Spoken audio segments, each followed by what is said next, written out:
பேரலை நேயர்களுக்கு வணக்கம். இன்றைய நேர்காணலில் பத்திரிகையாளர் திரு சுவாமிநாதன் அவர்கள் இருந்திருக்கிறார். அவரோடு பேசலாம். வணக்கம் சார். வணக்கம். நடந்து முடிந்த தமிழ்நாடு சட்டமன்ற தேர்தலில் வரலாற்றிலே அல்லாத அளவுக்கு வாக்கு சதவீதம் உயர்ந்திருக்குது அப்படிங்கிற விஷயத்த பேசுறோம். ஆனா அதே சமயம் பார்க்கும்போது தென் மாவட்டங்கள தான் இருக்கிறதுலே கம்மியான வாக்கு சதவீதம் பதிவாயிருக்குது அப்படிங்கிற விஷயத்தையும் பாக்குறோம். அதாவது மேற்கு மண்டலத்துல அதிகமான வாக்குப்பதிவு நடந்திருக்குது அப்படிங்கிற விஷயம் சொல்றாங்க. சென்னை பகுதியிலுமே பாத்தீங்கன்னா 82%, 83% அப்படிங்கிற ஆவரேஜா நம்ம பார்க்கலாம் சார். இப்போ இந்த ஆவரேஜ் நம்ம எப்படி புரிஞ்சுக்கலாம்? குறிப்பா பார்க்கும்போது சென்னை மாவட்டங்கள்ல பதிவான வாக்கு சதவீதத்தை விட வாக்குகள் ரொம்ப கம்மியா இருக்குது. வாக்கு சதவீதம் அதிகமா தெரிஞ்சாலும் வாக்குகள் ரொம்ப கம்மியாக இருக்குது. அதுவும் 2021 தேர்தலை விட ஒவ்வொரு தொகுதியிலும் 6000, 7000 வாக்குகள் கம்மியாக தான் பதிவாயிருக்குது அப்படிங்கிற விஷயத்தை குறிப்பிடுறாங்க. இப்போ இந்த வாக்கு சதவீதம் அப்சல்யூட் நம்பர், இதை எப்படி நம்ம புரிஞ்சுக்கலாம் முரண்பாடுகளை? ரொம்ப மிக முக்கியமா பாத்தீங்கன்னா எஸ்ஐஆரினுடைய தாக்கம் தான் இதுல. எஸ்ஐஆருக்கு பின்பு நீங்க களத்தை பொறுத்த வரைக்கும் எஸ்ஐஆருக்கு முன்பு இருந்ததை விட கிட்டத்தட்ட 2 இடத்துலையும் என்ட்ரியா இருந்தவங்க நீக்கப்பட்டிருக்கிறார்கள். ஒரே நபருடைய பெயர் 2 தொகுதிகளில் 3 தொகுதிகளில் இருக்கும், அவர்கள் நீக்கப்பட்டிருக்காங்க. ஏன்னா வீடுகள் மாறிக்கிட்டே இருப்பாங்க, அந்த பெயர்கள் நீக்கப்பட்டிருக்கு, இறந்தவர்கள் பெயர்கள் நீக்கப்பட்டிருக்கு. ஏற்கனவே ஒரு சுத்திகரிப்பு செய்யப்பட்டிருக்கு எஸ்ஐஆர் மூலமா. ஸோ அதனால உங்களுக்கு வாக்காளர்களுடைய எண்ணிக்கையும் குறைந்திருக்கு, வாக்குப்பதிவும் குறைந்திருக்கு தான் செய்யுது. பட் ஆனா அந்த வாக்காளர்கள் எண்ணிக்கையோடு ஒப்பிடுகிற பொழுது வாக்களித்தவர்களுடைய சதவீதம் சில பகுதிகளில் உயர்ந்திருக்கு. அவ்வளவுதான் இதுல நடந்திருக்கு. நீங்க இப்ப கேட்டதை போல தென் மாவட்டங்கள்ல குறைந்திருக்கு. நீங்க தென் மாவட்டங்கள்ல குறைந்திருக்கு என்பது சதவீத கணக்குல நமக்கு காட்டுது. அதை நம்ம எப்படி புரிந்து கொள்ளணும் அப்படிங்கிறதுல இருந்து நான் தொடங்கலான்னு பாக்குறேன். கடைக்கோடி மாவட்டம் கன்னியாகுமரி, தமிழ்நாட்டிலேயே படிச்சவங்க நிறைந்த மாவட்டம் கன்னியாகுமரி. இன்னொன்னு இருக்கு, எஸ்ஐஆர் பணிகளை தமிழ்நாட்டிலேயே முதல்ல 100% முடிச்ச மாவட்டம் கன்னியாகுமரி. இதுக்காக சிஎம் கூப்பிட்டு கன்னியாகுமரி ஆட்சியரை பாராட்டவே செய்திருந்தார். கிட்டத்தட்ட 100% எஸ்ஐஆர் பணிகள் முடிஞ்ச மாவட்டம் கன்னியாகுமரி தான் முதல்ல, தமிழ்நாட்டிலேயே ஃபர்ஸ்ட். அதோட மட்டும் இல்லாம தமிழ்நாட்டிலேயே படித்தவர்கள் அதிகம் நிறைந்த மாவட்டம் கன்னியாகுமரி. தமிழ்நாட்டிலேயே வாக்குப்பதிவுல குறைவான வாக்குப்பதிவை பதிவு செய்த தொகுதி கிள்ளியூர் தொகுதி இருக்கிறது கன்னியாகுமரி. அதான் 234வது தொகுதி. நீங்க தொகுதி பட்டியலுடைய அடிப்படையில 234வது தொகுதியும் கிள்ளியூர் தான். வாக்கு சதவீதத்தை நீங்க வருஷப்படுத்தினாலும் 234வது தொகுதி கிள்ளியூர் தான். என்ன காரணம் அப்படின்னு, ஏன் தென் மாவட்டங்கள்ல குறையுதுன்னா, பொதுவா சவுத்துல, அது கன்னியாகுமரியா இருக்கலாம், திருநெல்வேலியா இருக்கலாம், ரொம்ப குறிப்பா இந்த கிள்ளியூர் தொகுதியை நான் சொல்றேன். கிள்ளியூர் தொகுதியில மீனவர்கள் அதிகம். மீனவர்களை பொறுத்தவரை கிழக்கு கடற்கரை, மேற்கு கடற்கரை 2 கடல்லையும் மீன் பிடிப்பாங்க. அதுல கிழக்கு கடற்கரையில இப்ப மீன்பிடி தடைக்காலம், ஆனா மேற்கு கடற்கரையில மீன்பிடி தடைக்காலம் இல்லை. இந்த மீன்பிடி தடைக்காலம் இல்லாதனால இந்த கிள்ளியூர் தொகுதி உட்பட பல்வேறு பகுதிகளில் இருக்கக்கூடிய மீனவர்கள் கேரளாவுக்கு மீன்பிடிக்க போயிருக்காங்க. முனம்பம் அப்படிங்கிற துறைமுகத்துல இருந்து இங்க மீன் பிடிப்பாங்க. ஒரு 60,000 வாக்கள் இந்த கிள்ளியூர் தொகுதியில மட்டும் இருக்கு, மீனவர்கள் வாக்கள். இதுல பெரும்பகுதி பேரு இப்படி ஈஸ்டருக்கு வருவாங்க, கிறிஸ்துமஸ்னா வருவாங்க, வேற ஏதோ அவங்க உள்ளூர்ல ஒரு சர்ச்சில் திருவிழானா வருவாங்க. தேர்தலை ஒரு திருவிழாவாக நினைத்து அவங்க அங்க இருந்து திரும்பி வரல. அதுதான் மெயின் புள்ளி. நீங்க வாக்கு சதவீதம் குமரி மாவட்டம் போன்ற பகுதிகளில் ஏன் குறையுதுன்னா இது மெயின் புள்ளி அதுதான். ஒன்று, மீனவர்கள் 10 நாள் 15 நாள் ஆழ்கடல் மீன்பிடிப்புக்கு போனவங்க திரும்பி வரல, அது ஒரு கோணம். இரண்டாவது, நம்ம இந்த பொருளாதார அடிப்படையில பாத்தீங்கன்னா படித்தவர்கள் நிறைந்த மாவட்டம்னு சொன்னேன். இது நீங்க கன்னியாகுமரிக்கு மட்டுமில்ல, திருநெல்வேலிக்கு கூட நீங்க கொஞ்சம் எடுத்துக்கலாம். இது போன்ற சுற்றுவட்டார மாவட்டங்கள்ல வெளிநாடுகள்ல வேலை செய்யக்கூடிய விகிதாச்சாரம் ரொம்ப அதிகம். நீங்க ஒரு மதுரையில எடுக்கிறதுக்கு வெளிநாட்டுல வேலை செய்யறவங்களோட எண்ணிக்கையும் கன்னியாகுமரியில வேலை செய்யக்கூடிய வெளிநாட்டுல வேலை செய்யறவங்க எண்ணிக்கையும் எடுத்துக்கிட்டீங்கன்னா, மதுரை ஒரு ஒரு கிட்டத்தட்ட ஒரு பெருநகரம், பெருமாநகரம். அங்க ஒரு கிட்டத்தட்ட ஒரு பல லட்சம் மக்கள் இருக்கக்கூடிய பகுதி.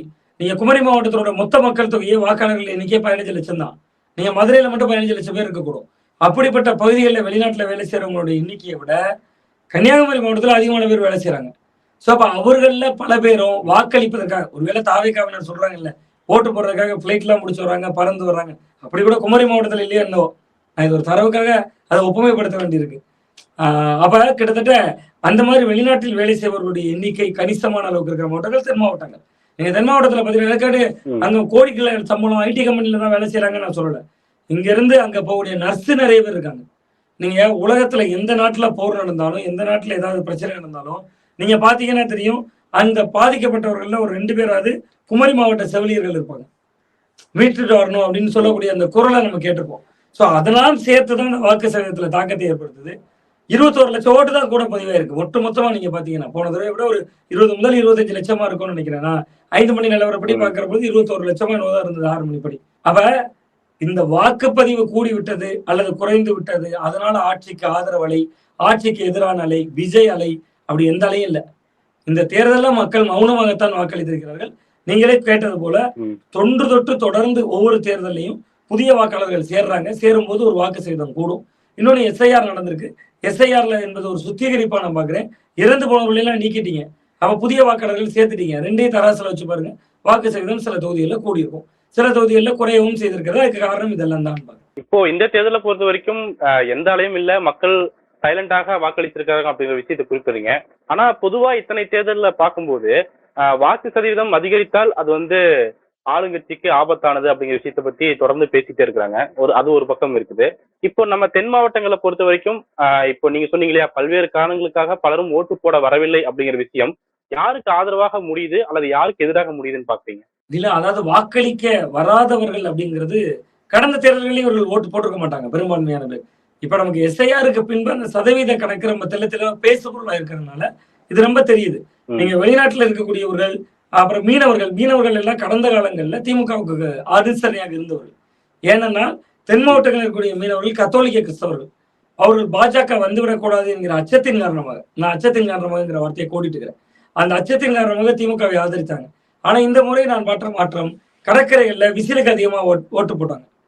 ரொம்ப குறிப்பா கத்தோலிக்க கிறிஸ்தவர்கள் மீனவர்கள் மத்தியில விசில் பெரிய தாக்கத்தை ஏற்படுத்தியது. சோ இந்த வாக்களிக்க வராதவர்களால பெரிய தாக்கத்தை ஏற்படுத்தி விட முடியாது. ஏன்னா நீங்க தொகுதிக்கு ஒரு 10,000 ஓட்டு, 5,000 ஓட்டு, 7,000 ஓட்டு இவர்கள் தான் வாக்களித்திருக்க முடிந்தவர்கள் விடுபட்டிருப்பார்கள். நீங்க ஒரு ஆட்சிக்கான அலை என்பது கிட்டத்தட்ட எப்படி சொல்றேன், இருமுனை போட்டி மும்முனை போட்டி என்று மாறி இருக்கிற சூழல்ல 500 ஓட்டு 1000 ஓட்டு முக்கியம் இந்த தேர்தலில். சோ அப்ப அவர்கள் வந்திருந்தால் எப்படி வாக்களித்திருப்பார்கள் என்பது ஒரு பெரிய கேள்விக்குறி. ஏன்னா வந்திருந்தால் திமுகவுக்கு ஓட்டு போட்டிருப்பாங்க மீனவர்கள், நம்ம சொல்ல முடியல. அவங்க விசில் பக்கம் வாக்களித்திருக்கிறார்கள்.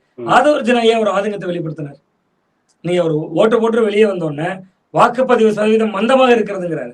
அவங்க என்ன நினைச்சிட்டாங்க, விஜய் அரசியலுக்கு வந்து விட்டதனால் 100% 101% ஓட்டு போட்டுருவாங்கன்னு நினைச்சிட்டாங்க. அவ்வளவு மக்களுக்கு அப்படிதான் அவருடைய கற்பனையில இருந்திருக்கணும். நீங்க பாண்டிச்சேரியில 90% வாக்களிக்கிறாங்க. பாண்டிச்சேரியில 90%. கேரளா பாருங்க, வாக்கு சதவீதத்துல கேரளா உச்சம் இருக்கு. இதெல்லாம் எஸ்ஐஆருக்கு பின்பு நடந்திருக்கிற மாற்றம். நம்ம போன முறையை விட கூடி இருக்குங்கிறோம். ஆதவர்ஜனா கூடலன்னு வருத்தப்படுறாரு. அப்ப அவர்கள் என்ன நினைச்சிருக்காங்கன்னா, மாற்றம் வேணும்னு மக்கள் வீதி வீதியாக வந்துருவாங்க, விஜய்க்கு ஓட்டு போடுவோம். நான் இப்பவும் சொல்றேன், இந்த தேர்தலில் லாபம் விஜய்க்கு தான். ஆனால் அவர்கள் எதிர்பார்த்த லாபம் இல்லை. நம்ம ஒரு தொழில் பண்றோம், ஒண்ணு லாபமா இருக்கணும் அல்லது நஷ்டமா இருக்கணும். ரெண்டுக்கும் மிடில்ல ஒண்ணு போயிருச்சு அப்படின்னா அது ஒரு சேஃபான ஜோன் தானே சொல்லுவோம். அந்த சேஃப் ஜோன்ல தான் விஜயை கொண்டு போய் நிறுத்தும். நீங்க இருக்கிற கன்னியாகுமரி மாவட்டத்தை பொறுத்த வரைக்கும் இருக்கிற 6 தொகுதிகள்ல 5 தொகுதிகள் அதிமுக கூட்டணியில பிஜேபியும், இன்னொரு தொகுதியில கிள்ளியூர்ல வந்து தமாக போட்டியிடுறதையும் பாக்குறோம்.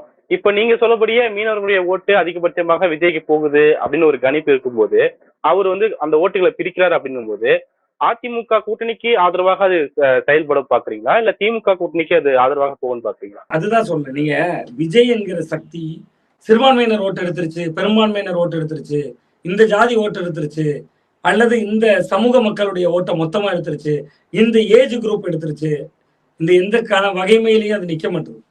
நீங்க கிட்டத்தட்ட கடற்கரை ஓட்டுகள்ல, நான் ஒரு கடற்கரை கிராமம் போயிருந்தேன். கிட்டத்தட்ட இந்த கடற்கரை கிராமத்துல 3,800 ஓட்டு இருக்கு. கண்ணை மூடிட்டு கடந்த தேர்தலில் நம்ம ஒரு கணக்கு எழுதினேன்.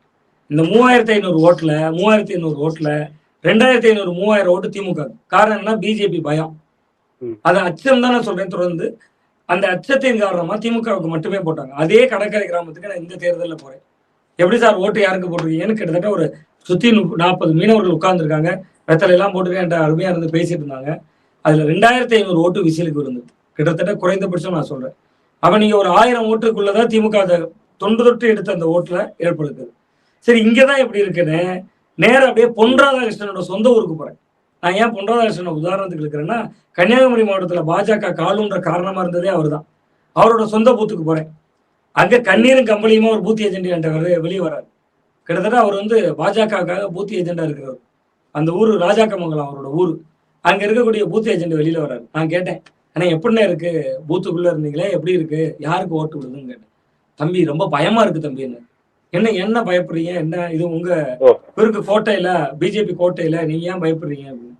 இல்லைங்க, மொத்தமா 680 ஓட்டு போல இருக்கு. நான் எவ்வளவு எண்ணிக்கையை வரை கரெக்டா சொல்றேன். காரணம் என்னன்னா, மக்களுக்கு தரவுகளை சொன்னா நான் தெளிவா சொல்லணும்னு நினைக்கிறேன். 680 ஓட்டு போல இருக்கு. ஒருவேளை அவரே எடுத்து பார்த்தா கூட நம்ம ஊர்ல எப்படி இருக்கான்னு தெரிஞ்சுக்கிட்டோம். 680 ஓட்ட போலா இருக்கு. அதனால என்னன்னு, தம்பி நாங்க இந்த ஓட்டை எப்படி உருவாக்கணும் தெரியுமா, எங்க ஊர்ல எப்படி உருவாக்குனீங்க, 5 வயசு பையனை அப்படியே தூக்கிட்டு போய் கோயில்ல விட்டுருவேன். கோயில்ல விட்டா கோயில்ல கிளாஸ் எடுப்பாங்க. என்ன கிளாஸ் எடுப்பாங்க? ஆன்மீக வகுப்பு எடுப்பாங்க. அதுக்கு பேர் என்ன? அதுக்கு பேரு இந்து தர்ம வித்யாபீடம். அந்த வித்யாபீடத்துல என்ன நடக்கும்? 5 வயசுல இருந்தே அவனுக்கு வந்து ஆன்மீகம்னா என்ன, இந்து மதம்னா என்ன, இந்து மதத்தினுடைய தத்துவம் என்ன, இந்து மதத்தினுடைய உன்னதம் என்னன்னு சொல்லிக் கொடுத்துட்டே வருவோம். இதை சொல்லிக் கொடுக்கிறது ஒரு பக்கம், ஆன்மீகத்தை தான் சொல்லிக் கொடுப்போம். சரி, அது போக அவன் ஒரு 18 வயசுல பாஜக வாக்காளரா மாறி இருப்பான்.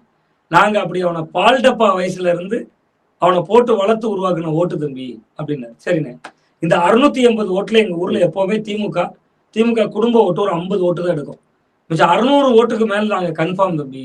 சரிண்ணே, இந்த முறை ஒரு 150 ஓட்டு விசிலுக்கு வந்திருக்கு. எப்படி அதை சொல்றீங்க? போட்டுட்டு வரவே அந்த கலர் சீருடையோடி வரான், வெள்ளை கலர் சட்டை, காக்கி பேண்ட், விஜய் வர்ற மாதிரியே வரான். நான் அதை தான் சொல்றேன், திமுக சேதம், பாஜக சேதம், அதிமுக சேதம். என்னுடைய யூகம் சரியாக இருந்தா இந்த தேர்தல் விஜய் வரவுக்கு பின்பு குமரி மாவட்டத்தில் இதனால் வரை மத ரீதியாக வாக்களிக்கிற ஒரு கல்ச்சர் இருந்துச்சு. நான் அது இந்துக்களை மட்டும் குறை சொல்ல, கிறிஸ்தவர்களை மட்டும் குறை சொல்ல. கிறிஸ்தவர்களுக்கு இஸ்லாமியர்களுக்கு ஒரு அச்ச உணர்வு பாஜக மீது. அதனால அவர்கள் வந்து திமுக காங்கிரஸ் பக்கம் நின்றார்கள். பெரும்பான்மையினருக்கு தங்களுடைய பலத்தை காட்ட வேண்டும் என்பதை விட அவர்கள் ஏதோ ஒரு வகையில அது அது அவரவர் மனநிலை சார்ந்த விஷயம். நான் அவர்களையும் குறைத்து மதிப்பிடல, குறைவாக சொல்லல. பாஜகவுக்கு குமரி மாவட்டத்தில் அது எம்பி எலெக்ஷன் இருந்தாலும் எம்எல்ஏ எலெக்ஷன் இருந்தாலும் 3 லட்சம் ஓட்டு கன்ஃபார்ம். ஒவ்வொரு தேர்தலையும் 3 லட்சம் ஓட்டு குறையாம பொன்னார் எடுக்க மாட்டார் பாருங்க. தனியா நிற்கும் போதும் எடுக்க மாட்டாரு, ஒரு அணியாக நிற்கும் போதும் எடுக்க மாட்டார். ஆனா இந்த தேர்தலில் இந்த ஜாதிய கணக்கு, மத கணக்கு, இது ரெண்டும் குமரி மாவட்டத்தில் ஜாதிய கணக்கு கிடையாது குமரிக்கு.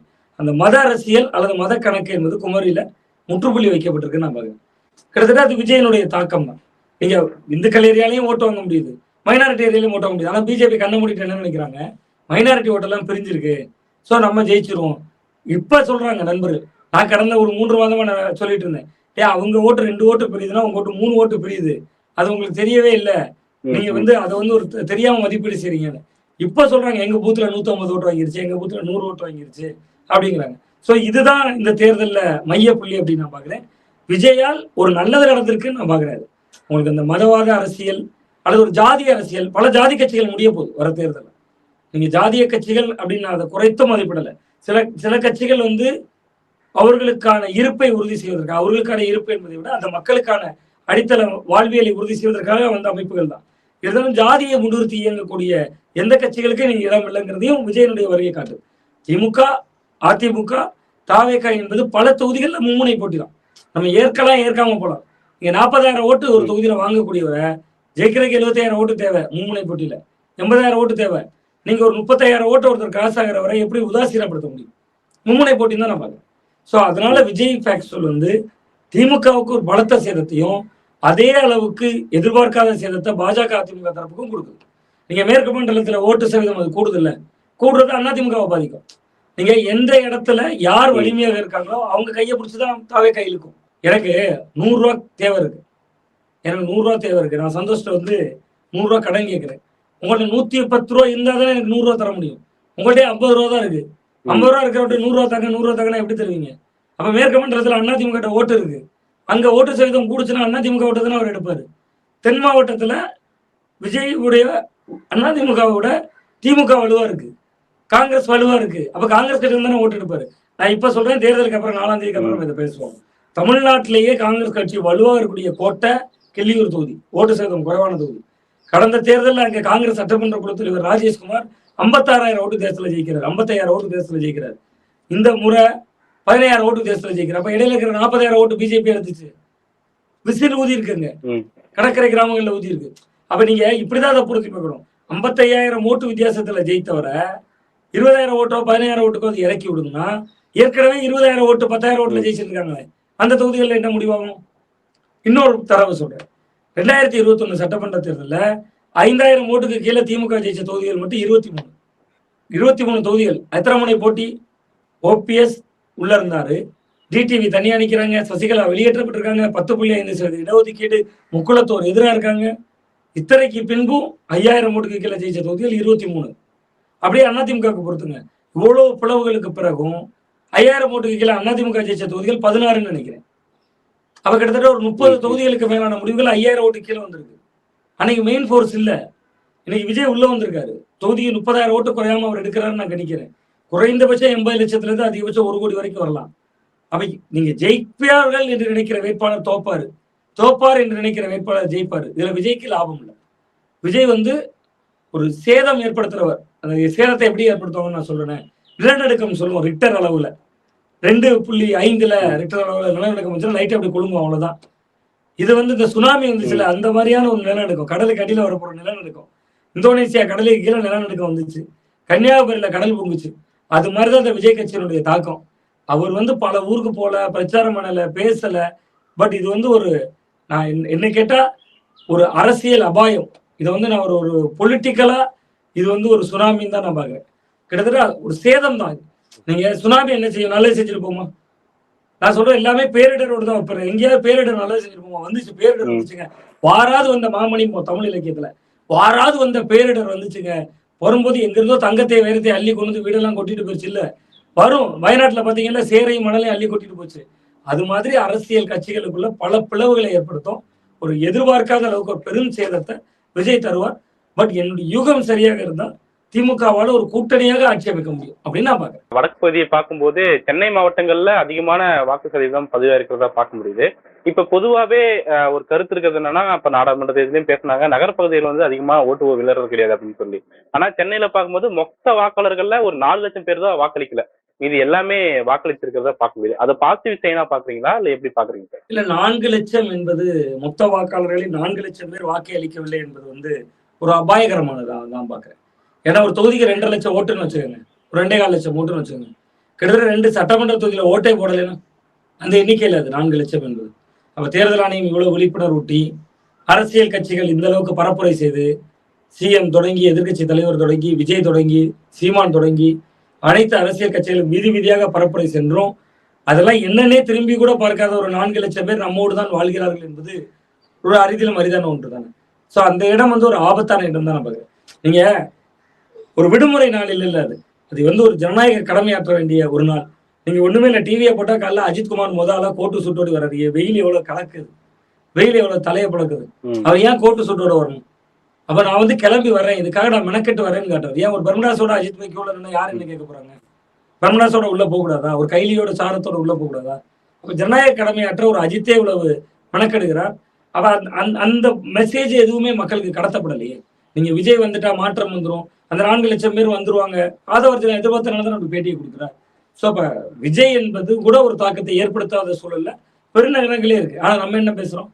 சிட்டி ஃபுல்லா விஜய் ஓட்டு வைக்கிறாரு, கிராமங்கள்ல தான் திமுக அதிகமா வாங்குவாங்க. பட் சிட்டியிலேயே வாக்களிக்காத இத்தனை பேர் இருப்பது ஒரு ஆபத்தானது தான் நமக்கு. அதனால இது வந்து ஒரு 4 லட்சம் பேர் தான் நம்ம கடந்து விட முடியாது. நீங்க சொல்றது அந்த 16 தொகுதிகளுக்கும் சேர்த்தா கூட இருந்தாலுமே இதை 4 லட்சம் பேர் தான் நம்ம கடந்து விட முடியாது. 2 தொகுதிகள்ல உள்ள மொத்த வாக்காளர்கள். சோழிங்கநல்லூர் போன்ற தொகுதிகள் ரொம்ப பெரிய தொகுதின்னு நினைக்கிறேன், அதை விட்டுலாம். நீங்க ஒரு தமிழ்நாட்டின் பிற தொகுதிகளோடு ஒப்பிட்டீங்கன்னா 2 லட்சம் 2.25 லட்சம் ஓட்டு தான் பதிவாகுது ஒட்டு மொத்தமாக. அப்படி பார்த்தீங்கன்னா 2 தொகுதியில ஓட்டே போடாத மாதிரி தானே. 4 லட்சம் ஓட்டு சாதாரணம் இல்லையே. நீங்க 18 முதல் 19 வயது வரை இருக்கிற மொத்த வாக்காளர்களே 14 லட்சம் தான். அதுல 3 ஒரு பங்கு பேர் சென்னையில மட்டுமே ஓட்டு போடல. அப்படி பார்த்தா ஒட்டுமொத்தமா மாற்றுத்திறனாளிகளோட எண்ணிக்கையில பாத்தீங்கன்னா 5 ஒரு பங்கு ஓட்டு போடல. இது வந்து ரொம்ப அபாயகரமானது தான் நான் பாக்குறேன். சீனியர் சிட்டிசன்ஸை வீட்டுல போய் ஓட்டு போடுறாங்க, மாற்றுத்திறனாளிகளை வீடு தேடி போய் ஓட்டு போடுறாங்க, வேறு பணிகள்ல இருக்கிறவங்களுக்கு வாய்ப்பு கொடுக்குறாங்க, பத்திரிகையாளர்களுக்கு கூட இதுல வந்து வீட்டுல நமக்கு முன்கூட்டியே ஓட்டு போடுவதற்கான வாய்ப்புகள்லாம் வழங்கப்பட்டது. இவ்வளவு இருந்த பிறகும் கூட மக்களுக்கு அது குறித்த விழிப்புணர்வு கடத்தப்படவில்லை அல்லது சென்று சேரவில்லை என்பது உண்மையிலேயே ஒரு வருத்தம் அளிக்கக்கூடிய ஒன்று தான். அடுத்து வரக்கூடிய காலங்களில் இதை ஜனநாயக கடமை ஆற்றுவாங்கன்னு நம்ம நம்புறோம், வேற வழி இல்லை. சென்னையில இருக்கக்கூடிய 16 தொகுதிகள்ல 4 லட்சம் வாக்குகள் அப்படின்னு விடுபடுறது அப்படிங்கிறது இப்போ ஒவ்வொரு தொகுதிக்கு எடுத்துக்கிட்டா கிட்டத்தட்ட 30,000 வாக்குகளுக்கு மேல இருக்கிறதா பார்க்க முடியுது. அப்போ பெரம்பூர்ல வந்து அந்த 30,000 வாக்குகள் ஒரு சதவீதமா குறையுது அப்படின்னும் போது அது விஜய்க்கு எந்த அளவுக்கு பாதிப்பை ஏற்படுத்தும்னு நினைக்கிறீங்க? இப்போ ஏற்கனவே சிட்டிங் எம்எல்ஏவா ஆதிசேகர் அவர்கள் போட்டி போடுறாரு, இருந்த போதும் புதிய போர்ஸ் வருது, அவருக்கு வந்து விஜய்க்கு ஒரு ஆதரவு வட்டம் இருக்குது அப்படின்னும் போது அந்த விடுபட்ட வாக்குகள் ஏதாவது தாக்கம் செலுத்துமா? விஜய்க்கு புதிய வாக்காளர்கள் அல்லது ஏற்கனவே இருந்த 30,000 வாக்குகள் விடுபடல் அப்படிங்கிறது மட்டும் பாதிப்பை ஏற்படுத்திடாதுன்னு நான் பாக்குறேன். ஏன்னா விஜய் என்பதை பொறுத்தவரை பதிவாக இருக்கக்கூடிய ஒரு வாக்குகள்லயே கணிசமான வாக்களை அவர் எடுத்திருப்பார். நீங்க அதனால அவருடைய லீடிங் வேணா குறையலாம், அதுல அப்படிதான் நான் பாக்குறேன். விஜய்க்கான வெற்றி வாய்ப்பை கேள்விக்குறியாக்கணும், இழுபறியாக்கணும் நான் பார்க்கல. காரணம் என்ன அப்படின்னு பாத்தீங்கன்னா, என்னுடைய கணிப்பு சரியாக இருந்தால் அவர்களே சொன்ன ஒரு டேட்டா தான். தாவேக்கா உறுப்பினர் அட்டை வைத்திருப்பவர்கள் மட்டும் பெரம்பூர் தொகுதியில 80,000 பேர் இருக்கிறதா சொன்னாங்க. நிர்வாகிகளே 40,000 பேர் இருக்கிறதாக அவர்கள் கடந்த காலங்களில் சொல்லியிருக்காங்க. ஸோ அந்த வகையில நம்ம அதை அணுக வேண்டியிருக்கு. நிர்வாகிகளுடைய குடும்பத்தினர், உறுப்பினர் அட்டை வைத்திருப்பவர்கள், அங்க இருக்கக்கூடிய மக்கள் மத்தியில. இங்க வேட்பாளர் யாருன்னே தெரியாம நாகர்கோவில் வேட்பாளர் பேர் கன்னியாகுமரி தொகுதி, எனக்கு நாகர்கோவில் தான் மாவட்ட தலைநகர்.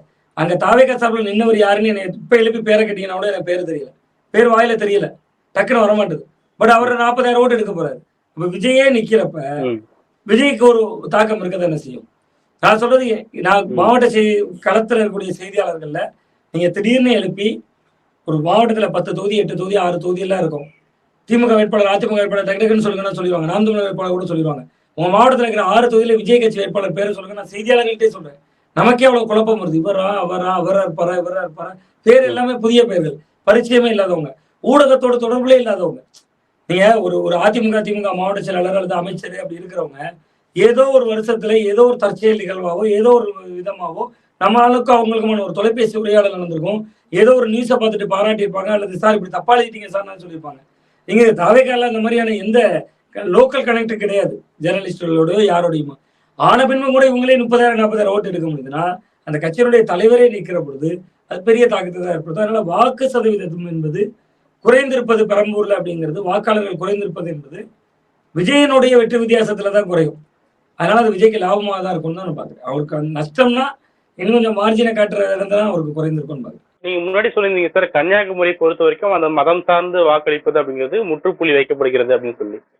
இப்ப நீங்க பேசும்போது சொல்றீங்க, இப்போ யாருன்னே தெரியாத ஒருத்தர் ஒரு 30,000 ஓட்டுகள் வாங்குவது அப்படிங்கிறது ஒரு புதிய ட்ரெண்ட்னு கூட வச்சுக்கோங்க. அது வந்து ஆபத்துன்னு பாக்குறீங்களா இல்ல எப்படி புரிஞ்சுக்கலாம் அதை?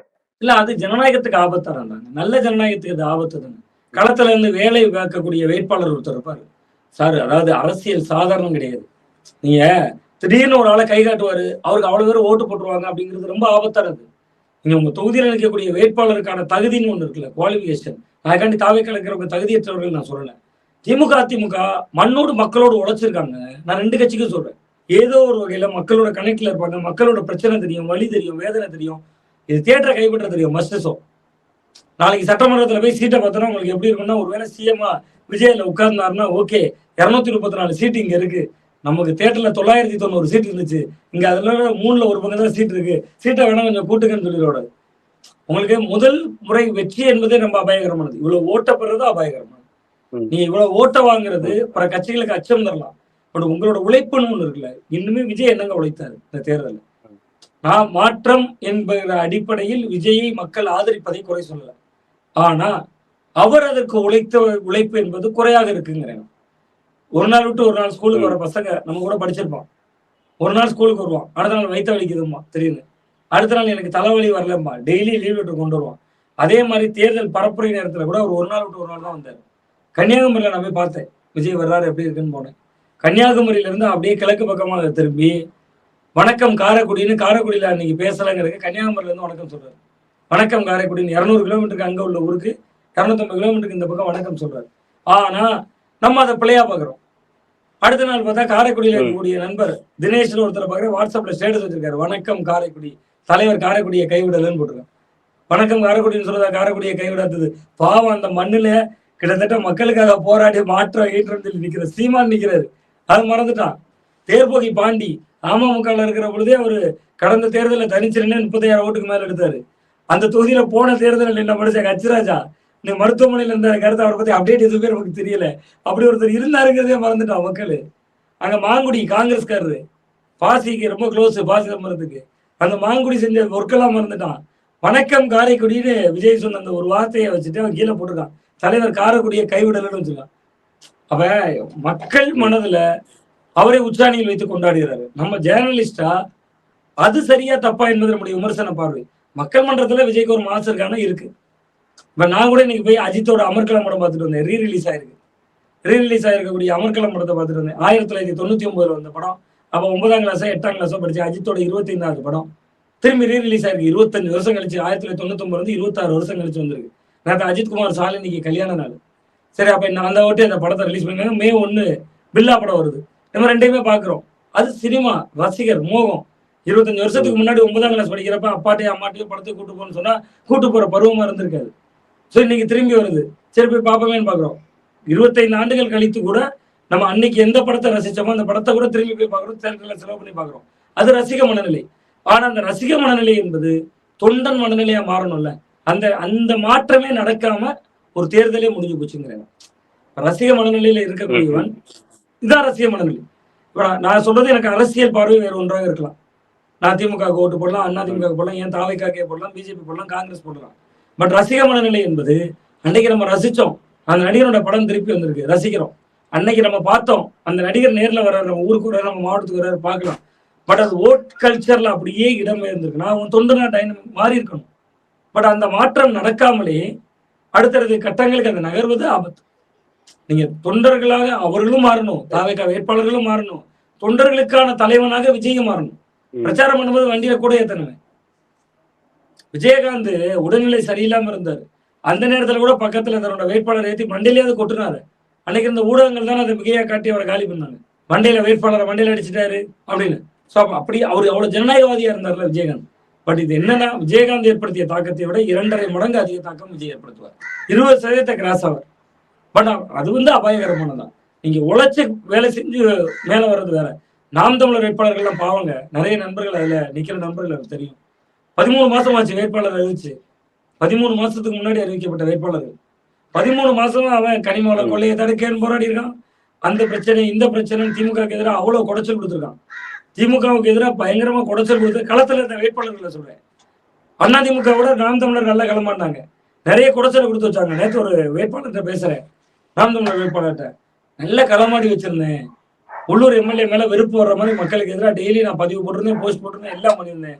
தேர்தலில் மொத்தமா வந்தா விசில் அறுவடை பண்ணிட்டு போயிட்டாங்க. இவன் உருவாக்கி வைத்த வெறுப்பை அவன் வந்து அறுவடை செய்து விட்டு போயிட்டாங்க. அப்ப இதுதான் கலை யதார்த்தமாக இருக்கு. சோ அப்ப இதுல வந்து ஒரு ஆரோக்கியமான போக்கு வரணும்னா மாற்றம் நம்மிலிருந்து தொடங்கட்டும்பாங்க பலரும். மாற்றம் விஜயிலிருந்து தொடங்கணும் தாவேக்காக. அப்பதான் அந்த கட்டமைப்பு மாறும் அப்படின்னாங்க. இந்த ஆபத்தான சூழல் இருக்குல்ல சார், அதை அவங்க வந்து எப்படி டைவர்ட் பண்றாங்கன்னா, இப்போ விஜய் சொல்றாரு இல்லையா, என்னை முதலமைச்சராக நான் வந்து வரேன்னு சொல்லி, அப்போ ஒவ்வொருத்தர் எம்எல்ஏ ஆக்குனா அவங்க வந்து இந்த அரசியல் வந்து தானாவே கத்துக்குவாங்க, இனிமேலு அவங்களுக்கு நம்ம ஒரு வாய்ப்பு கொடுப்போன்ற மனநிலை இருக்குல்ல, அதை எப்படி பாக்குறீங்க? இல்ல அதுதான் சொல்றேங்க. அது வந்து எம்எல்ஏ ஆக்குங்க கத்துக்குவாங்க அப்படிங்கிறது இது என்னது? ஒரு தடவை கல்யாணம் பண்ணி வைங்க, இந்த பையனுக்கு கொஞ்சம் கத்துக்குவான், மனைவியிட எப்படி வாழணும், எப்படி அனுசரிச்சுக்கணும்னு கத்துக்குவான். அதை பொறுத்து அவன் குடும்ப வாழ்க்கையை பிரச்சனை இல்லாம ஓட்டுவான். எனக்கு நிறைய கோளாறு இருக்கு. பட் அதையெல்லாம் தாண்டி நீங்க ஒரு கல்யாணத்தை பண்ணுவீங்க. நான் ஒரு பெண்ணை பெற்றோட கேட்கிறேன், இவனுக்கு நிறைய கோளாறு இருக்கு, சரியான பையன் கிடையாது, சரியான நபர் கிடையாது, ஆனா கத்துக்குவான். குடும்பத்துல எப்படி வாழணும், பொண்டாட்டி அடிக்க கூடாது, பொண்டாட்டி முன்னாடி அன்பா இருக்கணும் அப்படிங்கிறதெல்லாம் கத்துக்குவான். அதனால வந்து இவனுக்கு ஒரு கல்யாணம் பண்ணி வைங்கன்னு சொன்னா யாராவது முதல்ல பொண்ணு கொடுப்பாங்க? நீங்க அந்த மாதிரி தானே இருக்கு இந்த வாதம். இவங்க எந்த இதுவுமே தெரியாது, இவங்க வந்து கத்துக்குவாங்க, இவங்க வந்து அப்படி பண்ணிடுவாங்க இப்படி பண்ணிடுவாங்கன்னு சொல்றது வந்து ஏற்புடைய செயல் இல்லை. அதுக்கான ஆர்வம், உழைப்பு, அர்ப்பணிப்பு அத்தனையும் போடணும். ஆனால் இந்த முறை அவர்கள் வெற்றி பெறுவதற்கான வாய்ப்பு என்பது சில தொகுதிகள் இருக்கத்தான் செய்கிறது நான் பாக்குறேன். ஏன்னா மேஜிக் நடக்கும்ல. நீங்க 3 முனை போட்டி, 1,80,000 ஓட்டு 2 லட்சம் ஓட்டு போலா இருக்கக்கூடிய ஒரு தொகுதியில 60,000 ஓட்டு எடுத்தா போதும். நம்ம பேசிட்டு இருக்கலாம் விஜய் 30,000 ஓட்டு 35,000 ஓட்டு எடுப்பாருங்கிற தொகுதிகள். சில தொகுதிகளில் அவர்களால் கூட ஒரு 20,000 ஓட்டு ஆதிக்கம் செலுத்த முடியுது. திமுக இணையா வந்துட்டாங்கன்னு வச்சுங்க, 500,000 ஓட்டுல கூட 1-2 தொகுதிகள் கூட வந்துடலாம். பட் இப்ப செங்கோட்டையன் மாதிரியானவர்கள் வந்தா பிரச்சனை இல்லை நமக்கு. யாரோ ஒருவர் அதுக்கு முன்னாடி என்னன்னே தெரியாத ஒரு 2 பேர் வந்துட்டாங்கன்னா. நிறைய விஷயங்கள் பண்ணீங்க சார். உங்களுடைய நேரத்துக்கும் கருத்துக்கும் மிக்க நன்றி.